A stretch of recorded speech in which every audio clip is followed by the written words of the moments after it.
ইরানের সর্বোচ্চ নেতা আয়াতুল্লাহ আলী খামেনিকে হত্যার হুমকি দিয়েছে ইসরায়েল। দেশটির প্রতিরক্ষা মন্ত্রী ইসরায়েল কাটজ প্রকাশ্যেই এই হুমকি দিয়েছেন। একই সঙ্গে ইরানে নতুন করে হামলার হুমকিও দিয়েছেন তিনি।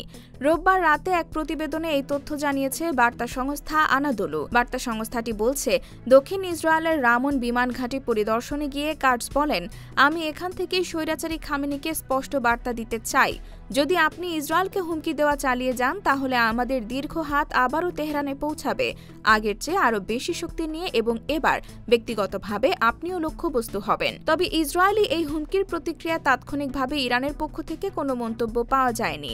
এর আগে গত ১৩ জুন ইসরায়েল ইরানের সামরিক ও পারমাণবিক স্থাপনায় বিমান হামলা চালালে দুই দেশের মধ্যে ১২ দিনের সংঘাত শুরু হয়। পাল্টা জবাবে তেহরান ক্ষেপণাস্ত্র ও ড্রোন হামলা চালায়, আর যুক্তরাষ্ট্র ইরানের ৩টি পারমাণবিক স্থাপনায় বোমা হামলা চালায়। অবশেষে এই সংঘাত গত ২৪ জুন যুক্তরাষ্ট্রের মধ্যস্থতায় হওয়া এক যুদ্ধবিরতির মাধ্যমে স্থগিত হয়।